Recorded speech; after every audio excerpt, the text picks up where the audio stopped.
안녕하세요, 여러분. 반갑습니다. 신나는 공법의 권위공법 이상곤입니다.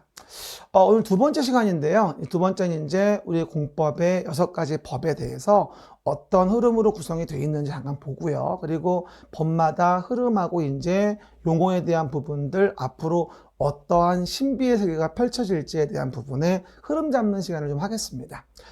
처음에 공부할 때는 이제 전체적인 숲이 얼만큼인지 어디만큼 왔는지를 모르게 되면 굉장히 답답해요. 그러다 보니 우리가 이제 그 범주를 좀 인지하고 뭐를 공부해야 할지에 대한 부분들에 대해서 우리가 확인해 간다라고 이해해 보시면 되거든요. 그럼 첫 번째가 이제 국토의 계획 및 이용에 관한 법률이라고 하잖아요. 제가 아까 설명드린 바와 같이 국토계획법이다 라고 하는 부분을 먼저 배우게 돼요. 그러니까 12문제라 전체 30%니까 당연히 8주 중에서 4주 정도 수업할 때 총론하면서 국토계획법까지 진도를 나가게 되거든요. 그리고 이제 항상 얘기하다시피 규제를 위한 방법은 뭐라 했냐면 제가 계획이라고 했어요. 그래서 여러 가지 광역도시계획이니 도시계획이니 그 도시에 만드는 계획에 대한 부분은 도시 기본계획이니 관리계획이니 하면서 각종 계획에 대해서 하나하나 배우게 돼요. 계획이 없으면 뭘 어떻게 규제할 기준이 안 쓰기 때문에 아까 1교시 얘기했다시피 계획을 만들면 꼭 뭐가 된다? 기준을 주기 위해서 규제에 대한 원칙이 있을 거 아니겠어요? 그래서 계획을 만들게 돼요. 그래서 우리가 계획이 나오면 항상 뭐라고 이해하자? 계획이 나오면 규제하는구나 라고 이해하시고, 그리고 규제하는데 이 계획을 어디에 만들어서 규제를 하지? 라는 걸 떠올려야 돼요. 그렇죠? 항상 계획이 나오면 규제하는구나. 그런데 어디에 만들어 규제를 하지? 라는 부분을 뭐다? 우리가 인식해 줘야 됩니다. 그래야지 뭘 규제하는지를 알 수 있게 돼요. 그렇죠? 한 번 더. 부동산 공법은 부동산을 공적으로 규제하는 법이에요. 근데 그 규제를 가할 때 오해하지 말 건 어디에 계획을 만드는지를 알면 무엇을 규제코자 하는지를 알 수 있게 돼요. 그렇죠? 그 부분이 바로 이 포인트가 되어지는 거죠. 그래서 내용들 봤고요. 그래서 그 내용 중에 뭐 서울시라는 도시에 대해서 규제를 가할 때 아까 얘기했던 뭐 개발 사업은 도시개발법에, 그 다음에 정비 사업은 뭐다? 도시 및 주거환경 정비법이란 정비법에, 서울시의 도시계획에 의한 규제에 의해 가지고 무엇을 규제할 거냐라고 한다면 이 많은 걸 규제하는데 그 중에서도 개발사업은 따로 도시개발법에서, 정비사업은 뭐다? 따로 정비법에서 규제를 해서 총 6개에서 12문제가 나오기 때문에 사실은 이 위에 있는 국토계획법의 패밀리 요 세 법에서가 24문제인 거예요. 그러니까 우리가 12문제에 뭐하죠? 6문제니까 이 국토계획법 관련된 패밀리가 거의 24문제라는 거죠. 40문제가 100점이니까 24문제면 한 문제당 2.5점이거든요. 그러면 24개만 맞추면 60점인 거야. 그렇죠? 그러니까 국토계획법, 개발법, 정비법만 끝내줘도 평균점은 나오네요. 시마이합니다. 그렇죠? 그럴 수는 없죠. 다 맞출 수가 있는 게 아니니까. 그렇죠? 그러다 보니 국토계획법, 도시개발법, 정비법에 대한 부분을 배우게 되고요. 그 다음에 건축과 관련된 건축법이라는 거 하고요. 건물 짓는 법. 그 다음에 주택 단지 얘기했었죠. 30호, 3세대 이상 되어지는 주택 단지 짓는 거 따로 배우고요. 그렇죠? 그래서 우리가 일반적인 건축물 건축은 건축의 허가라는 걸 받아서 건물 건축이 적법해 지는 거고, 그리고 30% 3세대 이상의 주택의 단지라는 것을 뭐가 된다? 만든다고 하는 것은 단순한 건축이 아니니까 사업계획 승인을 받아가지고 주택을 짓는다. 이렇게 이해할 수 있는 거죠.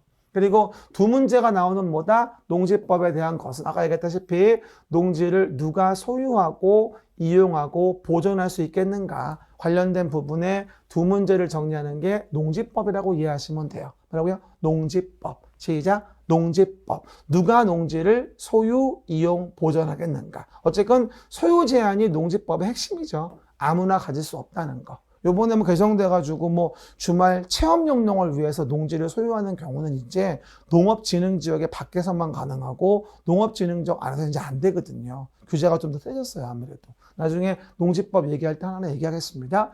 요 6가지의 법을 이제 하나하나 배우는 거예요. 사실은 뭐 굉장히 많은 것 같지만 사실은 그닥 많지도 않아요. 근데 하다 보면 좀 많긴 해요. 그래서 국토계획법, 도시개발법, 정비법 하고요. 건축법, 주택법, 농지법 이와 같이 해당 내용들에 대해서 하나하나 내용들을 정리해 볼 수 있겠다 보면 됩니다. 그럼 이제 첫 번째 법률, 국토의 계획 및 이용에 관한 법률. 시작. 국토의 계획 및 이용에 관한 법률이라는 부분을 우리가 하나하나 내용들을 정리해 보게 됩니다. 그렇죠? 한번 말이 국토의 계획 및 이용에 관한 법률. 시작. 국토의 계획 및 이용에 관한 법률입니다. 그럼 한 번 더 얘기합시다. 이게 12문제가 나오는 이제 첫 번째 법률이 되어져요. 12문제가 나온 첫 번째 법률인데 일단 국토를 계획하자고 했어요. 그 이유는 뭐다? 또 한 번 얘기하면 규제하기 위해서. 국토를 계획하자. 규제하기 위해서, 이용을 규제하기 위해서. 그걸 정한 법이 국토의 계획 및 이용에 관한 법률이 되어지겠죠. 국토를 계획하자, 이용을 규제하기 위해서. 시작. 국토를 계획하자, 이용을 규제하기 위해서 이걸 우리가 국토의 계획 및 이용에 관한 법률이라고 합니다. 됐죠? 그럼 일단 아까 설명한 바와 같이 국토를 계획하는 건 계획을 하는 건데 국토가 너무 넓어서 한꺼번에 국토를 계획하는 게 어렵다고 얘기했었죠. 그래서 전국의 국토를 이루는 기초 단위별로 계획을 만들면 어떨까라고 이제 머리를 굴린 거죠. 그래서 이제 국토를 계획할 때 단위별로 계획하자고 해서 도시마다 좀 계획을 해보자. 그래서 우리가 이제 머리를 쓴 게 도시마다 계획을 해보자는 게 바로 도시계획이었던 거예요. 도시계획. 그럼 실제는 국토를 계획하는 게 아니라 서울특별시이면 뭐가 되죠? 서울시. 인천광역시이면 뭐하죠? 인천광역시. 부산이면 부산광역시. 성남시이면 성남시. 가평군이면 가평군. 이런 식으로 각각의 특별시, 광역시, 세종특별자치시, 제주특별자치도, 시군의 관할구역에 대해서 우리가 도시의 계획을 만들게 됩니다. 그리고 요 군은 가평군, 연천군처럼 도 밑에 있는 군을 얘기하는 거고 광역시 안에 있는 군은 제외한다고 얘기했습니다. 앞에서 얘기했죠? 광역시의 군을 제외하는 경우 등도 있다고. 그렇죠? 왜냐하면 인천광역시가 별도로 계획을 만들어 주니까 도시계획을 강화군, 옹진군의 광역시 군수가 또 만들 필요는 없는 거죠. 그렇죠? 그래서 우리가 도시라는 거를 단위로 계획을 하자라고 설명을 드리게 되고 그 도시를 단위로 우리는 관할구역 단위로 계획을 만들게 되는데 이걸 도시계획이라고 하는 거예요. 전국에 200여 개, 지자체만 따지면 160여 개 도시마다 다 도시마다 계획을 만들어요. 그럼 서울이면 서울시란 도시에 대해서 서울시장이 도시계획을 만들어 규제를 가하는 거죠. 그러면 도시마다 다 뭐가 된다? 전국의 도시가 계획을 만드니까 다 모이면 국토가 되어지는 거예요. 그래서 국토를 계획한다는 것은 실제적으로는 국토를 직접 계획하는 게 아니라 도시 단위로 계획해서 규제를 가하는 거구나 라고 이해하시면 되고 우린 1년 내내 뭘 배운다? 이런 도시를 계획하는 걸 배우게 되는 겁니다. 그렇죠, 여러분? 그러면 봐봐요. 그 도시에 대한 계획을 만들자. 그럼 봐요. 서울시란 도시는 넓어요? 됐다 넓어요? 질문이 어렵나요? 서울시란 도시는 됐다 넓어요. 넓으니까 한 번에 도시를 계획하는 게 어려워요. 그래서 어떻게 하냐? 도시에 기본 계획이라는 걸 먼저 만들어서 밑그림을 먼저 그려요. 스케치한다고 이해하시면 돼요. 인구 배분 어떻게 할지, 도로축은 어떻게 놓을지 이런 거에 기본적인 틀을 설계하는 거죠. 도시를. 이걸 기본 계획이라고 해요. 그리고 기본 계획에 맞게 도시를 관리하기 위해서 이제 구체적으로 계획을 만들어요. 그러니까 기본 계획이 스케치라고 한다면 관리 계획은 본그림이라고 이해하시면 돼요. 그러니까 서울시란 도시에다가 기본계획이라는 스케치를 바닥에 하고 그 스케치에 맞게 그 위에 도시를 앉히는 거예요. 그 앉히기 위해서 구체적으로 도시를 관리하고자 계획을 만드는 걸 도시관리계획이라고 하는 거죠. 그러면 기본계획으로 스케치했다면 기본계획에 맞게 도시관리계획을 만들어주면 되는 거라는 거예요. 그러니까 결론은 뭐가 될까요? 서울시에 만드는 도시계획은 도시의 기본계획으로 스케치를 하게 되고 그 기본계획은 뭐라고 나오죠? 종합계획으로 관리계획을 만들 때 지침이 되죠. 왜? 스케치에 맞게 본그림 그리는 거니까. 뭐라고요? 기본계획은 관리계획의 지침인 거예요. 그러면 그 기본계획에 맞춰서 도시를 관리하고자 계획을 만들게 되는 걸 뭐라 하냐 우리가 도시관리계획이다라고 설명을 드리는 거죠. 그렇죠. 그럼 여기 해당 내용에 그러면 뭐예요? 도시를 관리하기 위해서 계획을 만들 때 어떤 내용이 있는가? 1, 2, 3, 4, 5에 6번까지 5가지의 그 도시관리 계획으로 규제하는 내용이 써 있습니다. 근데 요 말씀을 처음에 들으면 좀 많이 어려워요. 그래서 제가 그래서 간단하게 요거 사진 몇 장을 좀 보여드릴게요. 이게 이제 도시 기본계획. 얼마 전에 그 2030, 2040 서울시에 대한 기본계획 나왔던 걸 제가 다운받아가지고 올려놓은 건데요. 이 도시의 기본계획이라는 거 한마디로 지금 뭐라고 이해하자? 여기를 서울시라고 이해해 보자고요. 서울시. 그럼 서울시란 도시에서 이런 식으로 뭐 하죠? 어떠하게 도시 축을 정할지. 뭐 한마디로 보시면 왼쪽에가 뭐다? 아, 서북생활권. 그쵸? 일하는 부분, 서북. 우리가 뭐 일산 바로 옆에 있는 동네, 연신내, 상암 이런 데 얘기하는 거예요. 그 다음에 동북생활권. 보통 아는 노원이나 미아, 망우 이런 데 얘기하는 거고요. 그 다음에 동남생활권, 보통 얘기하는 거 잠실, 강남권 일대 있죠? 영동, 이런 동네. 그리고 서남생활권이라고 해서 목동, 강서구 일대 있죠? 대림동 이런 데. 이런 데가 공덕동, 마포 이런 데. 이런 데가 이제 서남생활권이에요. 이런 식으로 서울을 4가지, 서북, 서남, 동북, 동남으로 기본적인 4개의 생활권을 중심으로 하게 됩니다.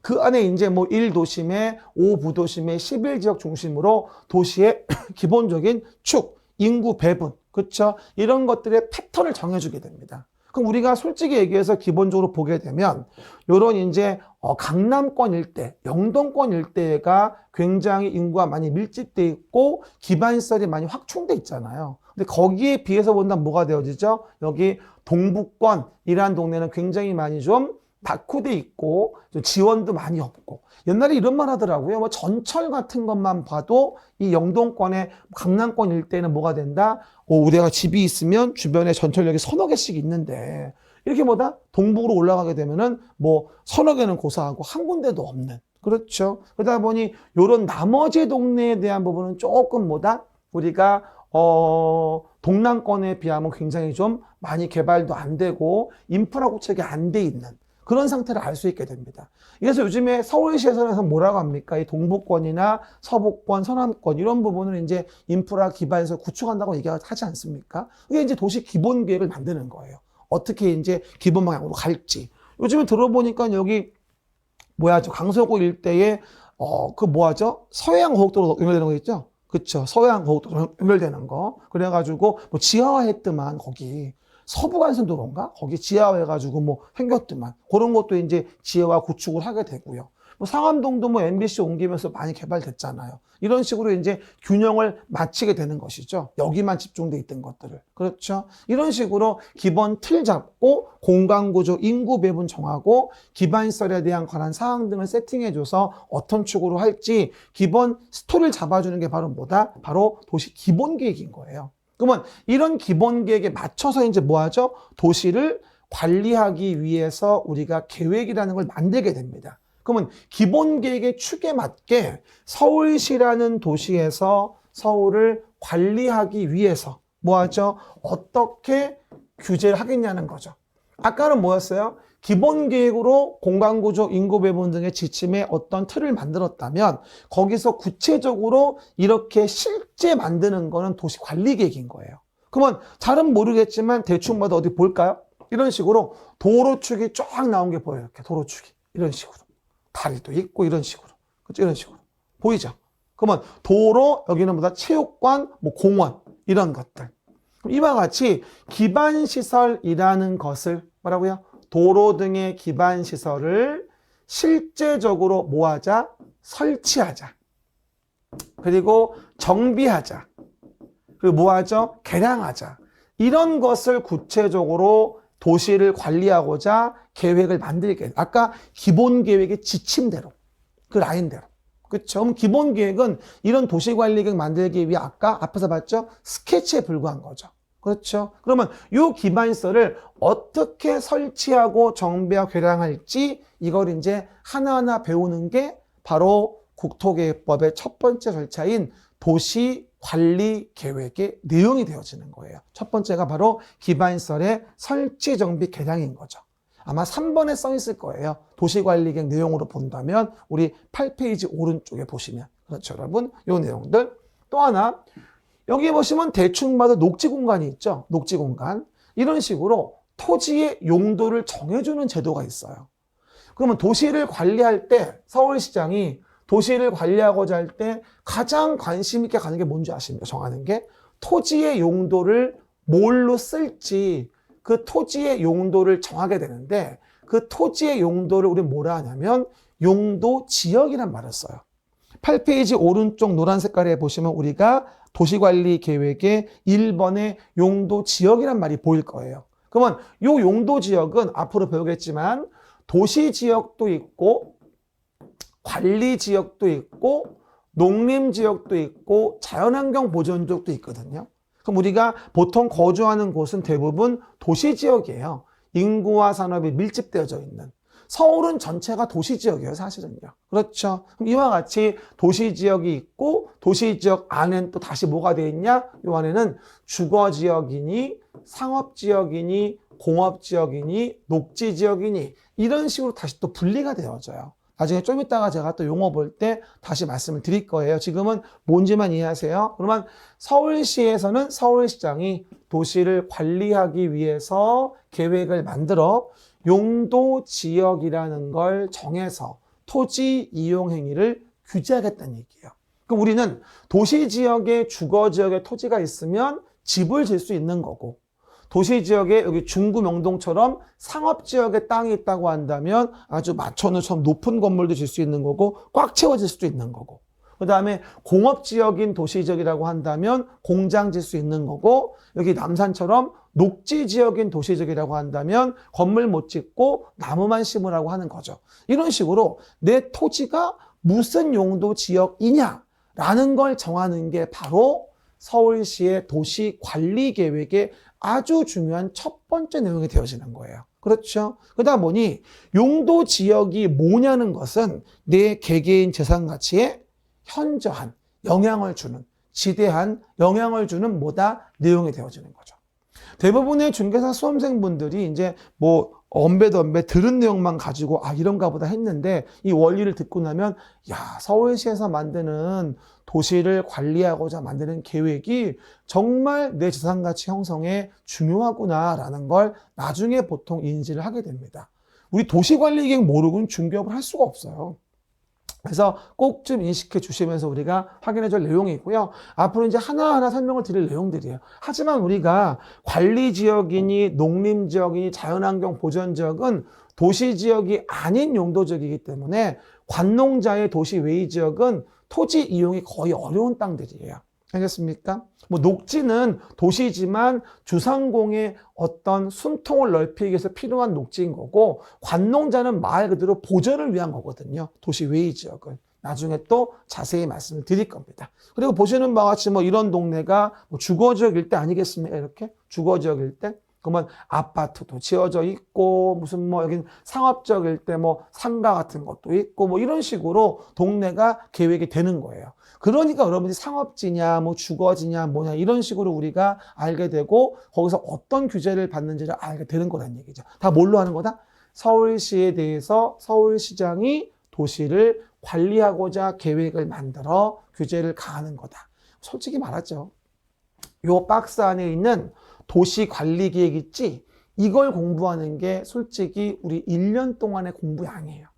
그죠? 이것만 이해했다면 우리가 알아야 될 내용 등은 일사천리로 쫙쫙쫙쫙 진행될 수 있어요. 근데 이걸 모르면 뭘 봐야 할지, 뭘 물어보는지, 뭔지 이해할 수가 없는 거죠. 그렇죠? 그 부분을 좀 이해해 보시고요. 그리고 해당령에서 이제 뭐다? 용도, 지역도 정하고, 나중에 얘기합니다만 지역만 가지고 규제가 안 되면 지구도 정하고, 지역, 지구만 가지고도 안 되면 구역도 정하고, 이런 식으로 용도, 지역, 용도, 지구, 대표적으로 개발 제한 구역 같은 용도, 구역도 정하고, 이런 식으로 뭐다? 우리가 지역, 지구, 구역을 정해서 토지 이용 규제를 가한다고 이해하시면 돼요. 사실은 용도 지역이 도시 지역이지만 도시 지역만 가지고 규제를 완성할 수는 없잖아요. 도시 지역에는 뭐 문화재도 있고 남대문도 있잖아. 그러면 도시 지역은 개발만 한다면 그런 문화재 보호할 수 없죠. 그럼 지역만으로 규제가 안 되니까 그 지역의 제한을, 행위 제한을 덧대어 주는 걸 용도 지구라고 해요. 용도 지구는 뭐 이제 또 배우겠습니다만 그 지역의 제한을 완화하는 거죠. 만약에 아무리 도시 지역이어도 문화재를 보호하기 위한 보호지구를 정했다면 거기는 뭐다? 당연히 문화재 때문에 개발을 못하는 거예요. 그리고 뭐 도시 지역이다, 문화재 보호지구다, 거기다가 뭐까지? 여러분 아시는 그린벨트, 개발 제한 구역까지 정해진다면 아무리 도시 지역이어도 꼼짝 마라 개발을 못하는 겁니다. 즉 구역은 지역, 지구의 제한을 완화하기 위해서 더 제한을 덧대는 걸 용도 구역이라고 해요. 여러분이 많이 아시는 게 바로 개발 제한 구역 같은 거예요. 우리 뭐 그림 자료에도 동그라미 이번에 써 있잖아요. 개발 제한 구역. 그린벨트라고 많이 부르는 거죠. 그렇죠? 그 얘기들. 그래서 우리가 용도 지역, 용도 지구, 용도 구역을 정하는 게 다 뭐다? 도시를 관리하기 위해서 계획하여 서울시장이 정하는 걸 우리가 도시관리 계획으로 규제한다고 이해하시면 돼요. 됐죠? 그 얘기들 됐고요. 그리고 나서 이제 아까 봤듯이 이제 뭐 기반 시설을 설치, 정비, 개량한다라고 했죠.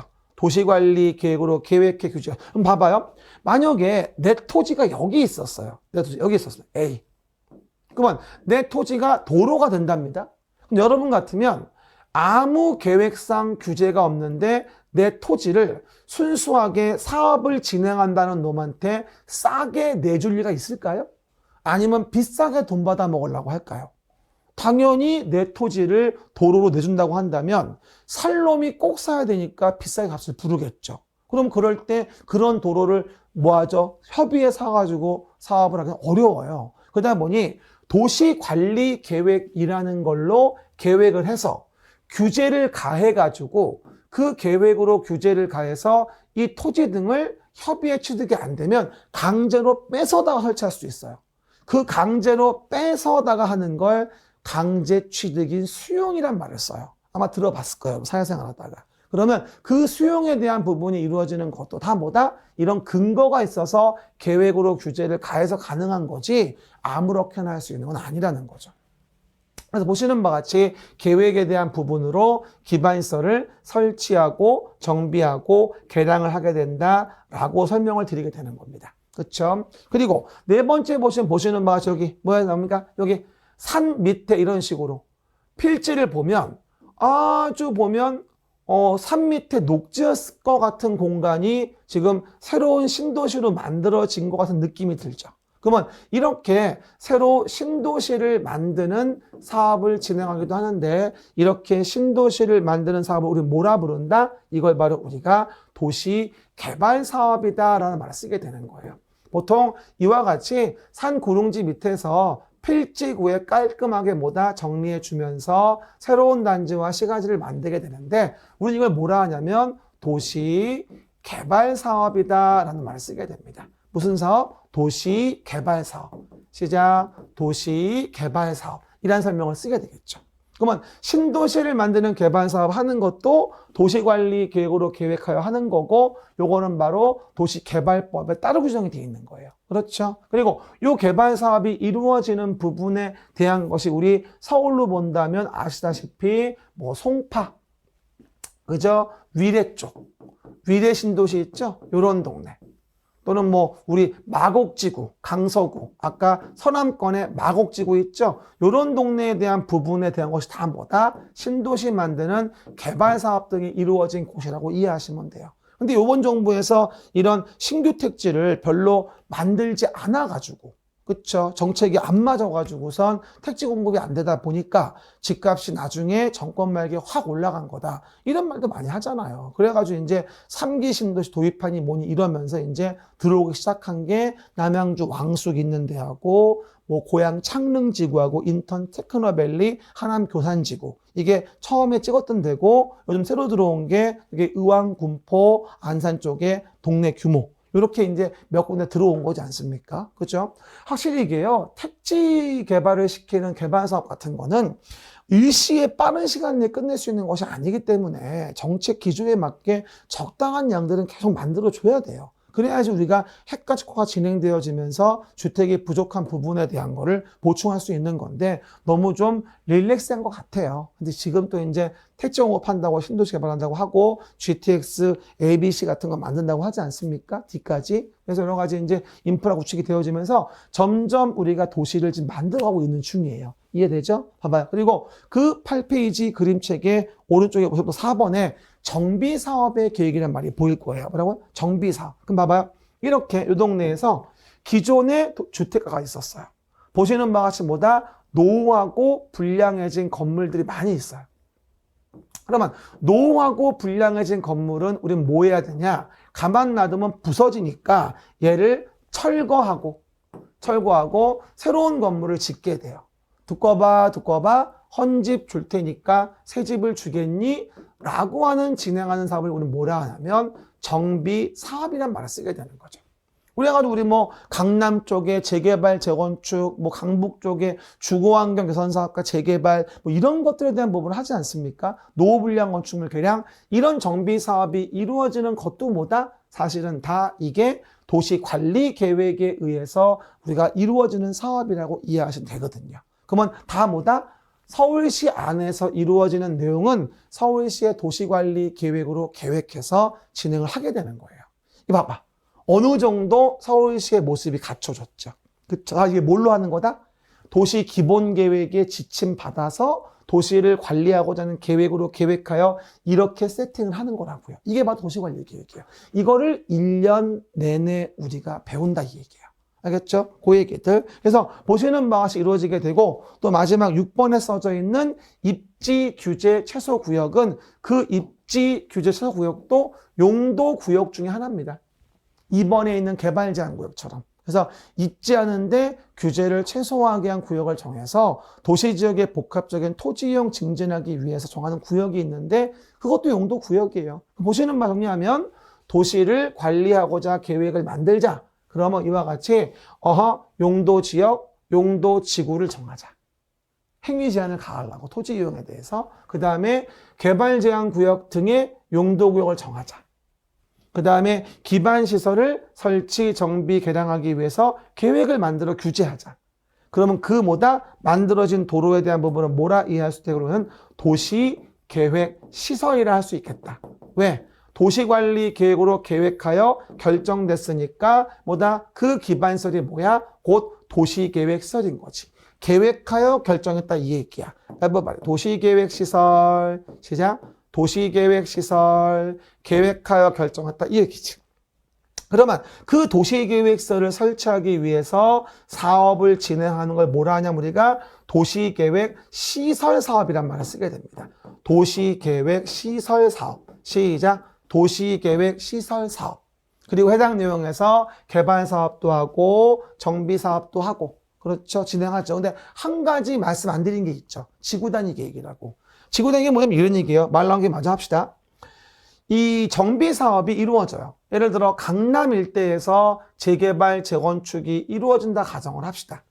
그럼 이런 동네에 도로 등도 엉망이고 노후불량 건축물도 많아요. 그러면 이랬던 동네를 우리가 새로 이쁘장하게 사업을 해서 이 동네 안에다가 도로 등의 기반시설 배치 규모도 깔끔하게 정리를 해주고 그 안에다가 어떤 종류의 건물을 질지에 대한 부분도 세팅을 깔끔하게 해주고 이러면서 이랬던 동네에 대해서 이렇게 만들겠다고 서울시의 일부에 대해서 시작 서울시라는 동네 뭐에 대해서 일부에 대해서 구체적으로 만드는 도시관리계획이 있어요. 이렇게 일부에 만드는 도시관리계획을 우리 뭐라 하냐면 지구단위 계획이란 말을 써요. 바로 9페이지에 용어 있으니까 일단 단어만 기억하십시다. 말해. 지구단위 계획. 시작. 지구단위 계획. 한마디로 서울시란 동네 전체를 다 도시관리계획으로 만드는 건 맞지만 이걸 모두 도시관리계획으로 만들어서 하기는 너무 넓으니까 효율적이지 않아요. 서울시 안에 강남 재개발하는 구역, 강남에 재건축하는 구역, 거기에만 도시관리계획을 만들면 좋겠는데 전체에 대한 부분에 도시관리계획을 만드는 건 효율적이지 않잖아요. 그러니까 서울시의 일부에 대해서 도시관리계획을 만들어주기 위한 일부에 만드는 도시관리계획을 우리는 뭐라 부른다? 지구단위 계획이라 부르는 거예요. 지구단위 계획. 시작. 안 들려요? 지구단위 계획. 시작. 들리나? 봅니다. 지구단위 계획은 한마디로 서울시의 일부에 만들어주는 도시관리 계획을 우리는 지구단위 계획이다. 이렇게 얘기합니다. 그래서 앞으로 우리가 중개사 업무할 때 우리 재개발 구역에 우리 재건축 구역에 또는 우리 도시개발 구역에 어떤 지구단위 계획이 있냐에 따라서 이 설명하는 툴이 달라집니다. 그 지구단위 계획을 알면 이 동네 앞으로 뭐가 들어온답니다. 도시 첨단의 단지가 들어온답니다. 지식센터가 들어온답니다. 뭐가 많이 완화해서 올라간답니다. 이 동네에 어떤 건물이 들어온답니다. 우리 집값 올라갑니다. 얼렁얼렁 계약서 씁니다. 당장 씁니다. 이런 식으로 얼마든지 적용할 수 있는 거거든요. 그러니까 지구단위 계획은 그 지역에 특화된 서울시 안에 일부에 만드는 도시관리 계획이구나라고 이해하시면 별 무리가 없다. 이렇게 이해하시면 됩니다. 사실 요거 이해하는 게 가장 중요한 메커니즘입니다. 이게 도시관리 계획에 대한 부분이거든요. 근데 이렇게 도시를 관리하고 계획을 하려면 뭐가 필요한 거다? 당연히 이와 같이 기본 계획으로서의 기본 틀이 먼저 필요하고 그 인구 배분, 생활권 설정, 기반시설에 관한 사항의 축에 대한 거 이런 걸 패턴을 정한 다음에 거기에 맞춰서 이렇게 도시를 관리하고자 계획을 만들어 규제를 가한다면 현재 우리 서울시의 모습이 갖춰지게 된다고 하는 겁니다. 조금 단어들이 낯설고 어려운 것 같지만 저는 아무리 봐도 부동산 공법은 이 그림 한 장만 이해하면 끝이라고 봅니다. 그렇죠. 앞으로 제가 여러분들 이해시키기 좋은 그림이 있으면 많이 뒤져볼게요. 찾아보고서 다시 한번 또 소개를 드릴 겁니다. 이 그림이 일단 딱 세팅에 맞습니다. 그럼 다시 우리 그림책으로 와서 아까 내용 좀 봐볼게요. 봅니다. 그럼 이제 8페이지의 그림책에 보시면 이제 금방 봤던 거 도시를 관리하기 위해서 계획을 만들자. 그러면 도시를 관리하기 위해 계획을 만들 때 그 내용을 본다면 금방 봤던 거 용도 지역을 정해서 토지 이용을 규제하자. 지역만으로 안 되면 문화재 같은 거 보호하기 위해서 지구를 정하자. 그러면 지역 지구의 제한을 지역 지구에 대한 제한을 강화 완화하기 위해서 또 개발 제한 구역 같은 용도 구역을 정하자. 그래서 지역 지구 구역은 행위 제한을 더 조이기 위한 도시를 관리하기 위한 기본 툴인 거예요. 그래서 우리가 용도, 지역, 지구, 구역은 행위 제한 가하기 위한 수단인 거고 그리고 도로 등의 기반 시설을 설치하자. 그러면 도시관리 계획으로 계획하여 결정해야 되니까 이건 기반 시설을 설치, 정비, 개량하는 것도 도시관리 계획의 내용이죠. 그래서 우리가 아까 그림 설명한 바와 같이 이 기반 시설에 도시관리 계획의 결정이 있게 되면 이걸 뭐라 불러 우리가 도시관리 계획으로 계획했다 해서 이걸 도시계획 시설이라 부르는 겁니다. 그리고 시설 결정된 거를 설치하기 위해서 사업을 하는 거고, 그렇죠? 그 얘기들. 그리고 그 도시관리계획으로 계획하여서 이제 아까 봤던 우리 마곡지구 일대의 개발 사업도 하고, 강남 일대의 정비 사업도 하고, 그리고 이런 사업을 할 때 서울시의 일부에 만드는 지구 단위 계획을 만들기 위해서 도시관리계획 중 일부에 만드는 관리계획, 지구단위계획. 시작. 도시관리계획 중 일부에 만드는 뭐다? 도시관리계획을 지구단위계획이라고 하죠. 그럼 지구단위 계획구역 정해서 지구단위 계획 만들어서 이런 사업에 대한 구체적인 계획을 만들고, 그리고 도시지역의 복합적인 토지이용 증진을 위해서 입지규제 최소구역이라는 거 정해가지고 입지규제 최소구역 계획으로 제한을 강화 완화한다고 설명을 드렸습니다. 이게 바로 뭐냐면 도시를 관리하기 위한 계획에 대한 내용으로서 한번 설명을 드리지만, 국토를 계획하자, 하지만 너무 넓어 한꺼번에 규제하기 힘드니까 도시를 단위로 계획을 하게 되고, 그 도시에 대한 부분은 기본계획과 관리계획이 있다고 해서 기본계획은 지침 잡고 스케치하고 기본계획에 맞게 관리계획이라는 걸로 구체적으로 이제 서울시를 만들어 간다. 계획으로 규제해서 우리는 그 규제 안에서 부동산을 중개해야 돼. 그러니까 어떤 규제를 있는지 알려면 이 도시관리 계획으로 얼마나 어떤 규제가 있는지를 파악하고 있어야지만이 중개를 할 수 있다. 그러니까 가장 중요한 베이스 중에 하나를 배우고 있는 거다라는 겁니다. 막 흥분되죠. 이래 중요한 걸 알고 있다니 우리가 한 개도 흥분 안 되죠. 처음이라 뭔 말인지 모르겠죠. 네, 처음엔 다 그래요.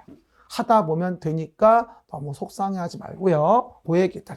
근데 한 가지 something wrong이 있습니다. 뭐냐면 도로 등에 이제 기반시설을 만들잖아요. 만들긴 만드는데 이렇게 서울시의 안쪽에 있는 경우면 서울시의 도시관리 계획으로 계획하여 정하면 돼요. 뭐라고요? 서울시의 도시관리 계획으로 계획하여 정하면 되겠죠. 근데 문제는 이게 이와 같이 여러 도시에 이렇게 걸쳐져 있는 길들이 존재할 수도 있다는 거예요. 그죠? 이렇게 여러 도시에 걸쳐져서 도로가 있다면 이런 길은 서울시 혼자 감당할 수 있는 것이 아닌 거예요. 여러 도시에 걸쳐져 있는 길들은 서울시 혼자 감당할 수가 없거든요. 모든 걸 서울시 혼자 할 수는 없는 거니까. 그렇죠? 하겠네요. 보시면. 그러다 보니 이렇게 여러 도시에 걸려져 있는 길은 뭐라 하냐면 기반시설 중에서도 우리가 광역시설이란 말을 쓰게 됩니다. 뭐라 한다? 광역시설. 그러니까 사실은 항상 보면 제가 얘기하듯이 공법은 어느 지역에 어느 위치에 어떤 상태에 무엇을 하는지를 봐야 돼요. 같은 도로여도 다른 거예요. 그러면 일반적인 도로 같은 거다라고 한다면 뭐가 돼요? 그냥 서울시의 기반시설. 그죠? 그리고 그 기반시설을 도시관리 계획으로 계획하여 결정했다면 그건 도시계획시설. 하지만 그 기반시설로서의 도로가 여러 도시에 걸쳐져 있다면 이건 광역시설. 됐죠? 그러면 이런 광역시설은 당연히 뭐가 되죠? 서울시 혼자 감당할 수 있는 게 아니라는 거예요. 뭐라고요? 서울시 혼자 감당할 수 있는 게 아니죠. 그럼 당연히 이런 광역시설은 체계적으로 정비하기 위해서는 뭐부터 하자?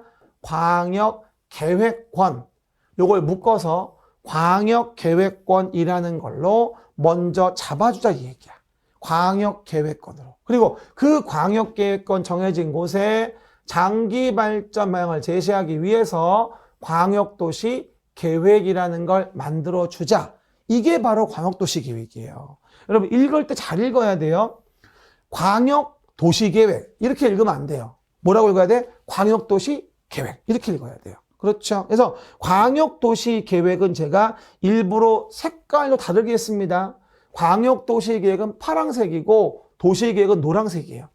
그렇죠? 그러니까 도시계획은 우리 서울시라는 관할구역에 대해서 만드는 계획이면 이게 도시계획인 거고 도시계획에 기본계획에 관리계획이 있다는 거고 그리고 광역계획권이라는 것이 지정됐는데 광역계획권의 장기발전 방향 제시하는 건 이건 광역도시 계획이 되어지는 거예요. 그러니까 광역도시 계획은 도시계획의 상위 계획인 겁니다. 오해하시면 안 돼요. 절대 도시계획에 광역도시 계획이 들어가는 게 아니에요. 서울시에서 도시계획을 만들 때는 광역도시 계획에 적합하게 만들어줘야 돼요. 그렇지 않으면 광역도시계획이 우선합니다. 하나 예를 들어볼까요, 여러분? 요즘에 송파 일대를 지나가다 보면 서울 외곽순환도로 지나가다 보면은요, 여기 송파구를 지나가요. 그럼 봐요. 서울 외곽순환도로에서 이와 같이 송파에 지나가는 부분 자리는 서울시의 행정구역이에요. 근데 서울 외곽순환도로 지나가잖아요. 그러면 이 자리에다가 광역도시계획상 서울 외곽순환도로가 지나가는데 이 자리에 서울시에서 아파트를 짓겠대요. 이 자리에다가. 이러면 돼, 안 돼? 안 되지. 왜? 거기는 광역도시계획상 서울 외곽순환도로 만들기로 했으니까.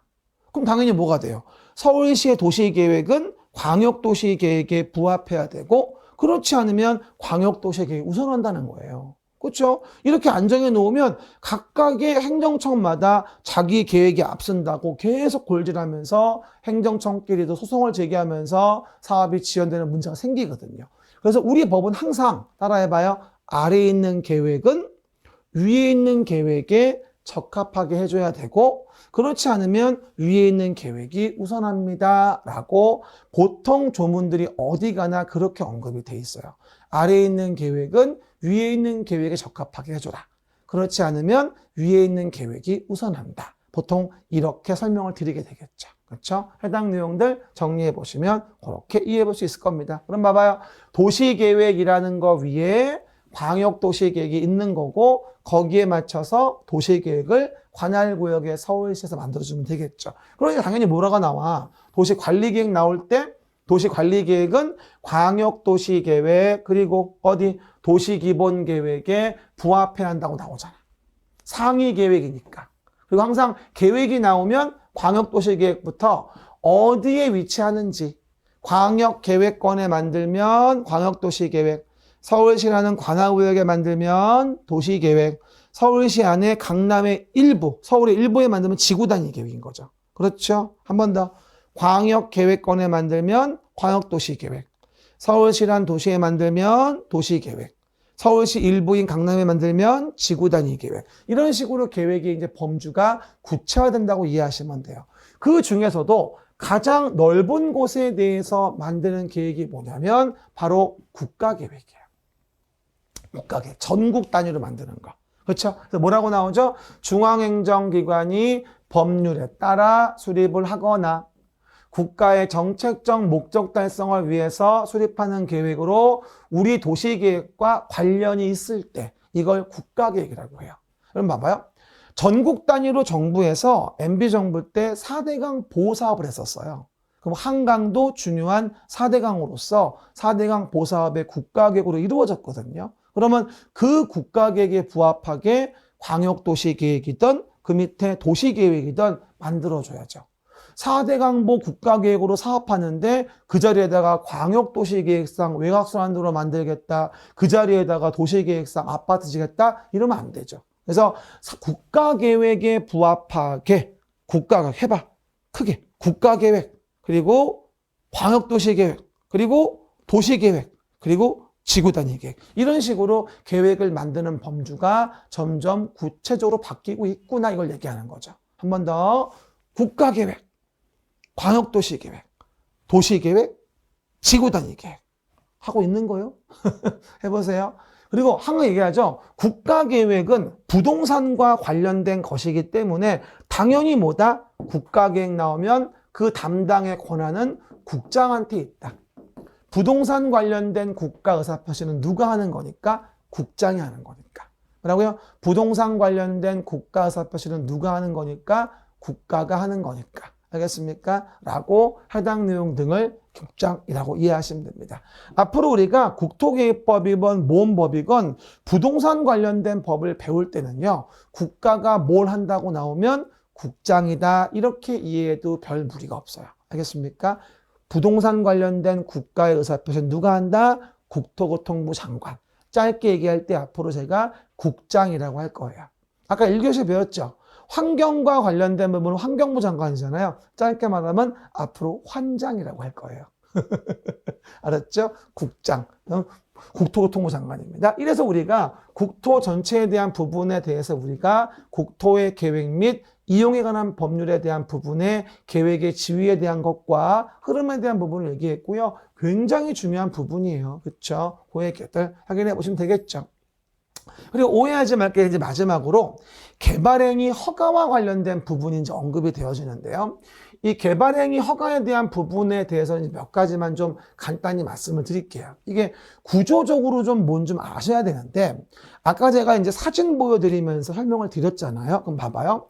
만약에 이런 경우 어떨까요? 우리가 이렇게 도시관리 계획으로 계획한다고 말씀드렸는데, 한번 이렇게 얘기해 볼게요. 제가 일단 도시계획 사업이라고 말씀을 드려요. 그러니까 도시관리 계획으로 계획하여 하는 사업을 뭐라 하냐면 도시관리 계획으로 계획하여 사업한다 해서 우리가 이걸 도시계획 사업이란 말을 쓰거든요. 그럼 도시계획 사업 다 아까 얘기했어요. 뭐라 첫 번째 일단 도로 등의 도시계획에 시설을 설치하기 위한 사업. 이것도 도시관리 계획으로 계획하는 사업이니까 시설 사업도 도시계획 사업 중에 하나예요. 그 다음에 강남 일대의 재개발, 재건축을 하는 동네, 여기도 뭐가 된다? 노후불량 건축물을 개량한다 해서 제가 정비사업이란 말을 썼어요. 이것도 도시계획 사업이에요. 도시관리계획으로 계획하여서 하는 사업이 도시계획 사업인 거니까 정비사업도 도시계획 사업이겠죠. 그럼 하나 기억나는 거 있죠? 강서 마곡지구나 뭐하죠? 송파 위례 신도시에서 뭐 했죠? 신도시를 만들기 위한 도시 개발 사업이라는 걸 진행했단 말이에요. 그럼 우리가 정비 사업 시행하는 거, 개발 사업 시행하는 거, 시설 사업 시행하는 거, 이 세 가지를 한꺼번에 뭐라 불러? 우리가 도시 계획 사업이라 불러요. 세 사업을. 그렇죠? 이따 또 9페이지에서 제가 용어 정의할 때 말씀드리겠습니다만, 그러면 이와 같은 도시계획 사업은 당연히 계획대로 규제를 하면서 사업을 하는 거니까 도로 등도 안 만들어 놓고 나무도 안 심어 놓고 하진 않아요. 다 도로도 잘 만들고 나무도 많이 심고 뭐 생태 통로 뚫어 놓고 하면서 난개발되지 않게 잘 세팅하면서 우리가 사업을 하거든요. 근데 사실 이렇게 도시계획 사업으로 하는 게 어지러운 개발을 막는 방법이긴 해요, 사실은. 근데 문제는 뭐냐면 모든 행위를 다 도시계획 사업으로 서울시에서 진행하면서 하기는 굉장히 곤란해요, 사실은. 모든 행위를 다 도시계획 사업으로 하기는 곤란한 거죠. 그럼 우리가 도시계획 사업으로 하지 못하는 것도 있다는 거죠. 여러분도 솔직히 지금까지 뭐 40인생, 50인생 살아오시면서 뭐 모든 게 계획대로 됐습니까? 아니잖아요. 그렇죠? 하다 보니까 여기까지 온 거고. 누가 중개사 공부할지 설마 알았어요? 몰랐잖아요. 나도 몰랐어요. 내가 강사할지도. 그렇죠? 20년 전까지는 몰랐죠. 그러다가 하다 보니 지금까지 온 거잖아요. 계획대로 다 되는 건 아니고 모든 걸 계획해서 하는 것도 아니라는 거죠. 그럼 만약에 이런 도시계획 사업이 이루어지지 않는 동네인데 만약에 여기서 일정하게 개발 행위를 한다고 가정을 해보자고요. 건물을 쳐요. 그러면 이 건물 같은 걸 짓는 개발 행위라는 걸 한다 가정을 해보잔 말이죠. 그러면 요 A의 개발 행위는 그러면 도시계획 사업은 아니잖아. 근데 건물을 짓대잖아. 그러면 도시계획 사업처럼 계획으로 규제를 받지 않으니까 도로를 설치하건 말건 나무를 심건 말건 A는 규제를 안 받을 거 아니겠어요? 그러면 말 그대로 도시계획 사업에 의하지 아니하는 개발 행위에 대한 부분은 어지러운 개발이 될 위험이 상당히 높아요. 그러면 난개발을 방지해야 되니까 개발행위 할 때마다 뭘 받아라? 허가를 받아라 라고 설명을 드리는 걸 우리는 뭐라 하냐면 개발행위 허가란 말을 쓰게 됩니다. 뭐라고요? 개발행위 허가. 한마디로 도시계획 사업에 의하지 않은 행위를 우리는 뭐라 하냐면 개발행위라고 해요. 그러면 그 도시계획 사업에 의하지 아니하는 개발행위는 난개발에 문제가 생기니까 건건이 허가를 받으세요 라고 하는 게 바로 개발행위 허가라는 겁니다. 알겠죠? 근데 하필이면 그 개발행위 허가가 만약에 이루어지는 곳이 어디였다? 만약에 녹지지역과 관리지역과 농림지역과 자연환경 보전지역, 이게 좀 아까 녹간농자와 같이 보통 개발이 많이 안 이루어지는 곳인데 여기서 갑자기 개발행위 한다면 그야말로 난개발이 많이 위험해요. 주상공도 아니고.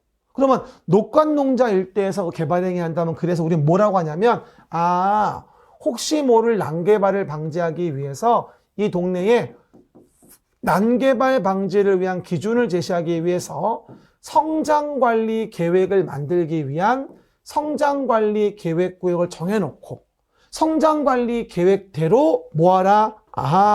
도로 만들어, 성장관리 계획대로 나무 심어, 성장관리 계획대로 건물 같은 거 지어, 이런 식으로 규제를 가하게 되는데 이게 바로 개발행위 허가와 성장관리 계획구역에 대한 의미가 되어집니다. 그렇죠? 처음이라 조금 어렵겠지만 기본적으로 패턴만 이해해 봅시다. 큰 굵지만 도시계획 사업 세 가지.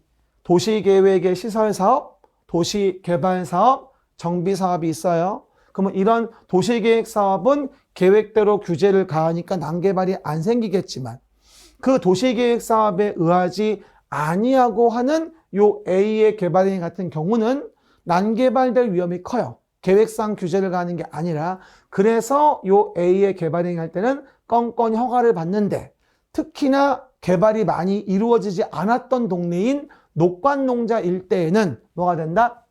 난개발이 더 위험하니까 성장관리 계획구역을 정하고자 할 때 성장관리 계획을 만들어서 여기서 개발행위 하고자 하는 자에게는 도로 넓혀, 나무 심어, 별도의 기준을 따로 만들어요. 그게 성장관리 계획이에요. 거기에 맞춰서 해야만 도시계획 사업에 의하지 않은 개발행위가 난개발을 막을 수 있는 거니까. 그렇죠? 설명 잘 듣고요. 그 의미 이해해 보십니다. 그러면 이제 9페이지 오른쪽 밑에 보시면 개발행위 허가의 의의가 나올 겁니다. 그러면 개발행위 허가의 의의, 첫 번째 키워드, 도시계획 사업에 의하지 않은 행위. 시작. 도시계획 사업에 의하지 않은 행위는 난개발 방지를 위해서 허가를 받아라. 이 개발행위 허가예요. 그리고 거기서 특히나 녹간농자 일대에 대해서는 보통 개발이 많이 안 생기는 동네인데 이런 나무만 심어진 곳에 갑자기 개발이 이루어지면 갑자기 난개발이 모이게 되니까 이런 동네는 성장관리 계획구역 정하고자 할 때 성장관리 계획을 만들어가지고 거기에 맞춰서 도로도 넓히고 거기에 맞춰서 나무도 심고 거기에 맞춰서 건물을 짓도록 규제를 가하는 걸 우리는 성장관리 계획이란 말을 쓰게 되는 겁니다. 그래서 기본적으로 해당 내용 이해하시면 되고 그리고 이와 같은 개발행위와 관련된 부분에 대해서 우리가 기반시설을 또 강제로 설치하게 하는 개발밀도관리구역과 기반시설 부담구역이라고 하는 목적성 구역을 또 별도로 배우게 됩니다. 하지만 오해하지 말 건 큰 그림부터 여러분 이해해 볼까요? 그러면 현재 요 8페이지 그림책 그림에서요. 요 내용, 요거는 도시계획과 관련된 거고요. 요거는 뭐다? 도시계획 관련된 것이고 이건 도시계획과 관련되지 않은 겁니다.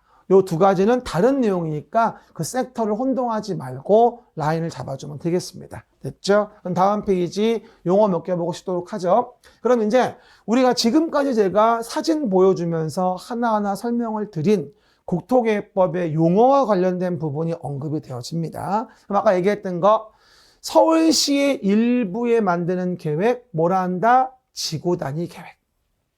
그렇죠. 서울시 전부에 만드는 관할구역에 대한 계획은 도시관리계획이죠. 그죠? 그래서 지구단위 계획이라고 한다면 도시계획의 수립대상 지역의 일부, 시작. 도시계획의 수립대상 지역의 일부라고 하죠. 그래서 우리가 이 말씀을 드려요. 도시계획의 수립대상 지역의 일부라는 말은 서울시의 일부다 이런 얘기예요. 서울시의 일부.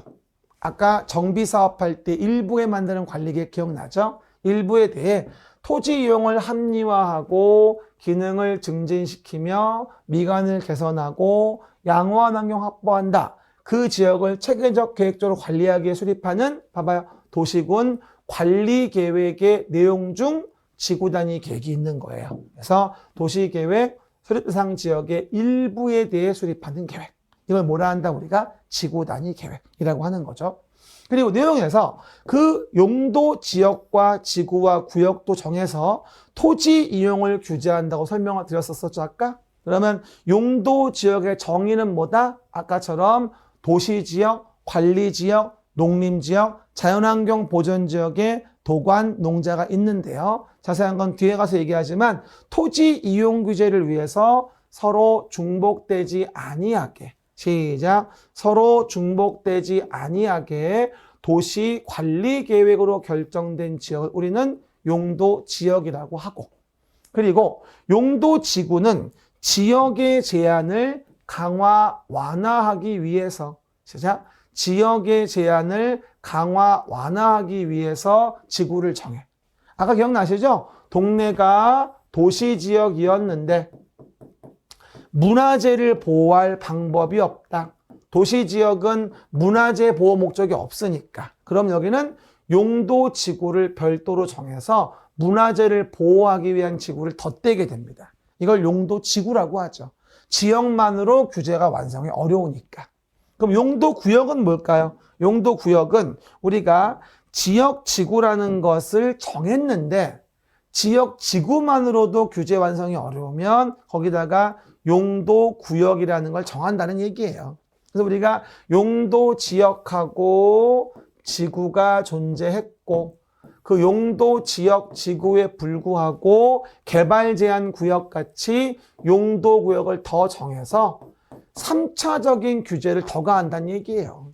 그럼 뭐 도시 지역이었다, 보호지구이었다, 거기에 개발 제한 구역이었다.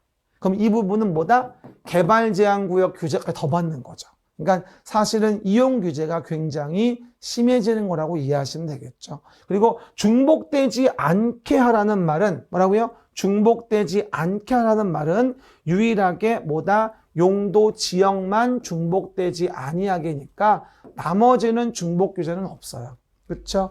용도 지역은요, 사람으로 친다면 남성, 여성 같은 거예요. 쉽게 얘기하면 토지에 대해서. 그렇죠? 그러니까 봐봐, 내 몸이 남성이에요. 그럼 남성에 맞게 이 몸이 용도 지역에다가 속옷도 입고 겉옷도 입죠. 용도 지구. 너무 추우면 뭐 하죠? 겨울에 패딩도 입죠. 용도 구역. 이런 식으로 용도 지역은 사람으로 치면 남성, 여성 같은 거고 그 위에다가 지구나 구역의 옵션으로 건다고 이해하시면 돼요. 그러니까 남성이면서 여성인 사람은 존재할 수 없잖아요. 그러니까 용도 지역은 서로 중복될 수 없다는 거야. 남성이면서 여성인 건 존재할 수 없으니까 하나씩의 주어진 성이 있다는 거예요. 그렇게 용도 지역을 이해하시면 별 무리가 없을 거예요. 알겠습니까? 그 정도 정의들 기억하시고. 그 다음 가운데에 기반시설 종류. 아까 제가 사진 보고 매번 얘기했던 거 기반시설의 종류인데요. 이 기반시설 종류가 총 7가지가 있어요. 보통 외울 때 우리가 교공, 유공, 방보환. 시작. 교공, 유공, 방보환이라고 해서 교통시설, 공간시설, 유통공급시설, 공공문화체육시설, 방제시설, 교공, 유공, 방보환, 보건위생과 환경기초까지. 미안해요. 방법이 없어요. 외워야 돼요. 그래서 교공, 유공, 방보환. 시작. 교공, 유공, 방보환. 그냥 외워요. 일단 교공, 유공, 방보환. 교통시설, 공간시설, 유통공급시설, 공공문화체육, 방제, 보건위생, 환경기초에 7가지의 기반시설 종류가 있다라고 이해하시면 되고요. 나중에 되면 요거 기반시설 종류와 연결이 바르지 않은 거 이렇게 가끔 물어봐요. 그쵸? 자꾸만 아니지. 거의 잘 나오지 이것도. 근데 뭐 이런 뭐 도로나 철도 이런 거는 모르는 사람이 없는데 좀 자동 차량 검사 및 면허시설 이런 게 나오면 좀 많이 헷갈려요. 나중에는 좀 특이한 것들은 별도로 외워줘야 돼요. 그렇죠? 그런데 한학 내용에서 본다면 무슨 뭐 우리가 유통공급실에서 수도, 전기, 가스 이런 거 알겠죠? 유통공급. 근데 공동구란 단어는 조금 낯설 거예요. 공동구 참 잘 나오는 부분인데 유통공급설 중에 하나거든요. 유통공급설 중에 하나거든요. 이게 기반시설 중에서. 근데 공동구 뭔지 살짝만 얘기해 줄게요. 여러분 사진 좀 보여줄게요. 공동구라는 게 이거 얘기하는 거거든요. 우리가 이제 도로 밑에다 이렇게요, 둥그런 관을 묻어놔요. 그래서 이게 뭐 전기줄일 수도 있고요. 무슨 뭐 예를 들어서 가스일 수도 있고요. 그렇죠? 예를 들어 뭐가 된다? 등등 무슨 뭐 쓰레기 송수관일 수도 있고요. 그리고 여러 가지 내용이 있을 수 있습니다. 그러면 사실 원래는 이렇게 전봇대를 동네에 세워놓고요, 이런 식으로 전기줄을 척척 널어가지고 가시면 참버드 한 마리 앉아있고 똥 싸고 이랬단 말이에요, 동네가. 그러니까 얼마나 지저분했어요, 과거에는. 그러다 보니까 이와 같은 전봇대를 뽑아버리고 뭐하죠? 도로 밑에 둥그런 관을 묻어놔요. 이걸 공동구라고 얘기해요. 뭐 중에서? 유통, 공급, 시설 중에서 이걸 공동구라고 하고, 도로 밑에 전기, 가스, 전화, 쓰레기 송수관 등등등 뭐하죠? 하수도관 여러 가지를 공동으로 수용을 하게 되거든요. 이걸 공동구라고 해요. 그럼 당연히 미관 개선되고 도로 구조 보존되고 교통의 원활한 소통에 기여할 수 있겠죠. 그러기 위해서 공동구를 만드는 거예요. 공동구 자체로도 많이 나오니까 해당 내용들 이해해 보셔야 되고요. 그리고 보건, 위생시설이 있는데 뭐 공공문화시설, 체육시설은 학교고, 그다음 방제 같은 거에 대표적인 게 하천이 있고, 보건위생은 이렇게 이해합시다. 보건위생은 우리가 생을 마감할 때 쓰는 시설이 보건위생시설이에요. 보건위생시설. 그러니까 우리가 장사시설, 도축장, 종합의료시설, 동물까지도, 장사시설, 도축장, 종합의료시설, 동물까지도 이걸 우리는 뭐라 불러? 보건위생시설이라 부르는 거예요. 근데 가끔 나올 때 하수도를 물어보면서 보건위생이라고 참 잘 나와요. 그렇죠? 하수도는 환경기초시설이에요. 그래서 우리가 보건위생시설은 생을 마감할 때 쓰는 시설이구나 라고 이해하시면 돼요. 그래서 하수도, 그리고 밑에 폐기물 처리 및 재활용, 빗물 저장 이용, 수질오염 방지, 폐차장 같은 건 환경기초지 보건위생이 아니구나 라는 거 정도만 간단하게 이해하시면 될 것 같아요. 다음 중 환경기초시설이 아닌 것은, 다음 중 보건위생시설이 아닌 것은, 이렇게 해가지고 고르시오를 물어보는 게 문제 패턴이거든요. 특히 요 두 가지의 보건위생과 환경기초를 구분하는 게 첫 번째 우리가 할 일입니다. 보건위생은 생을 마감할 때 쓰는 시설을 얘기하는구나 라고만 이해하시면 되고요. 아까 제가 사진 설명했다시피 뭐라고 했습니까? 이와 같이 기반시설을 도시관리 계획으로 계획하여 결정된 걸 뭐라 불러? 이걸 우리가 도시계획 시설이라 부르게 되고요. 뭐 말해, 도시계획 시설. 봐봐요. 기반시설 중에서 도시관리 계획으로 결정된 시설. 시작. 기반시설 중에서 도시관리 계획으로 결정된 시설이 뭐다? 도시계획 시설. 그래야지 이 토지에 대한 부분을 뭐하죠? 강제로 뺏어다가 도로를 만들 때 계획으로 규제를 해야 옛 거를 뺏어다가 도로를 만들지. 안 그러면 토지 안 내놔. 그렇죠? 그게 도시계획시설인 거고요. 그리고 그렇게 결정된 시설을 설치, 정비, 개량하기 위해서 사업을 한다면 얘를 뭐라 부른다? 우리가 도시계획 시설사업이라 부르는 겁니다. 그렇죠? 순서 봐요. 기반시설, 도시계획시설, 도시계획시설사업. 그리고요, 기반시설, 도시계획시설, 도시계획시설 사업 단계 이해하시고요. 그래서 이걸 사업을 진행한다면 그게 도시계획시설 사업인 겁니다. 우리 주변에 많이 있는 각종 도로공원 만드는 게 다 이런 식으로 하는 거야, 사실은요. 근데 설명드린 바와 같이 그거 중에서도 도시관리 계획으로 계획하여 하는 사업은 뭐라 불러? 우리가 도시계획사업이라 불러서 시설 사업하는 거, 지금 말한 거. 신도시 만드는 개발 사업과 노후불량 건축물 개량 정비 사업. 요 세 가지를 뭐라 부른다? 우리가 도시계획 사업이라 한다. 아까 제가 사진에서도 한번 설명드렸어요. 뭐라 한다? 도시계획 사업. 시설 사업, 개발 사업, 정비 사업. 이렇게 설명을 드렸죠. 그리고 이제 오른쪽 위에 보면 뭐가 나오죠? 개발행위 허가에 대한 부분이 나와요. 아까 제가 8페이지 오른쪽 밑에 정의해 드렸었죠. 모든 거를 다 계획하여 진행할 수는 없으니까 뭐라 했다? 도시계획 사업에 의하지 않은 행위.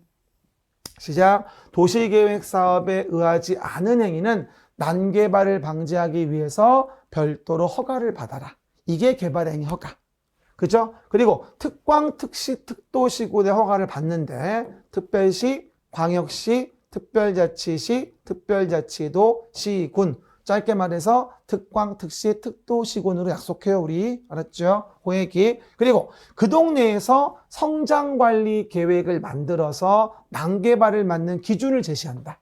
아까 얘기했죠? 요 동네를 성장관리 계획구역으로 정해. 특히 어디에다가? 녹관농자 일대에다가. 녹지관리 농림 자연환경 보전지역. 그럼 여기는 보통은 개발이 많이 안 이루어지는 곳이야.